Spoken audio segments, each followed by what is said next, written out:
Today I'm showing you how we would do the reverse applique on our Valentine Mug Mats.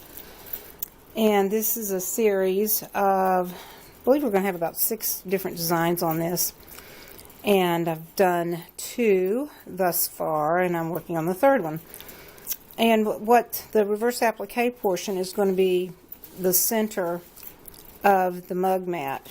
And what it does first is stitches a placement line down, and then a piece of batting goes down. The tack down goes down for the batting, and then that is trimmed from around the edges. That batting tack down falls just inside the placement line, and that enables you to have a clean edge so you don't get batting stuck into that edge. Then next will be a placement line. I'll pull this up, you might not be able to see that too well. A placement line for the center circle applique.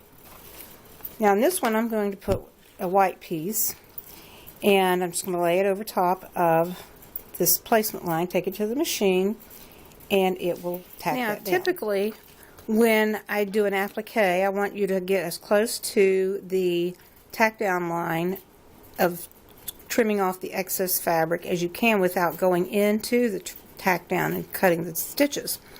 In this instance though, you really just have to run along the edge at the top of the scallop, because there's going to be another piece of fabric that goes down that's going to catch these edges.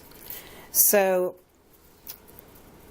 you just want to trim around, just make a circle. You don't have to go inside these little scallop points.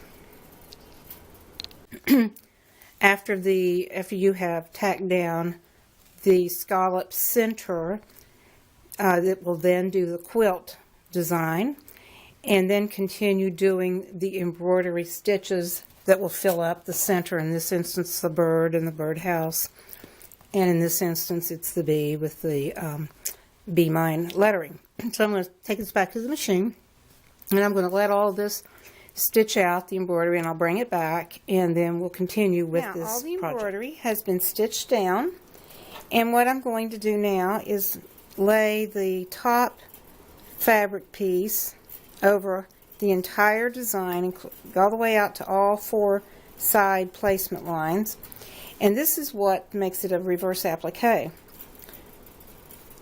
And this is what's going to be the border. And I want to point out while I'm talking about the border, version 1, you have a candlewick motif that goes around the edges, and so because of that, you can use a print border fabric if you desire.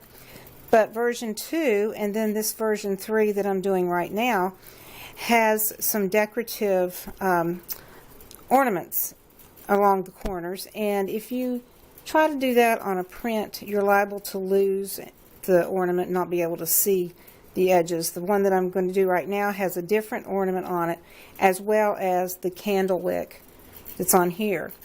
So because of that, I personally believe that version 2 and 3 will do best with using solids for the border, and version 1 you can use the prints. But play around with it and see what you come up with. So I'm going to take this to the machine now, and it's going to tack this top fabric piece down on all 4 edges, and then it's going to tack a circle around on the center, which is where you're going to be cutting this fabric piece out in order to reveal the embroidery that you've already done. Edge down. And I want to also mention to you these double curved scissors. These things, if you're doing a lot of applique, you want a pair of double curved scissors, and they come in 2 different sizes. I have both of them.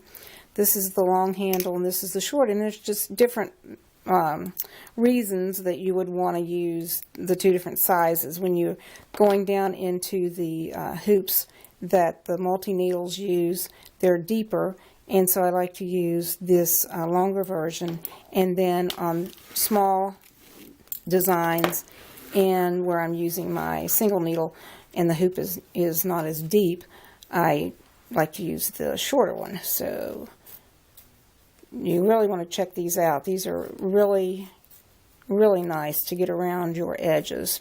So I'm going to continue cutting this, and as you can see, I'm just reveals the embroidery that you did initially, And that's what the reverse applique is, that you actually are kind of doing a reversal of what you would normally do. Normally you would put an applique down on top of fabric, and here you're putting the applique down first, and then you're putting your fabric over top and cutting into the fabric rather than the applique itself. I have continued stitching the motif and the ornament on each end, and you see I needed to use a contrast color so that it wouldn't blend into the background. I want to show you what happens if you do that on a print fabric. You can just barely distinguish the ornament from the print in the background. Now the next thing, and the very last thing that has to be done, is where you take your two back pieces that you have folded about a 1/2 inch on the short edges, and what you want to do, you want to lay those on top face down and get your folded edges so that they're laying on top of one another, and make sure that you are covering the entire design on both sides.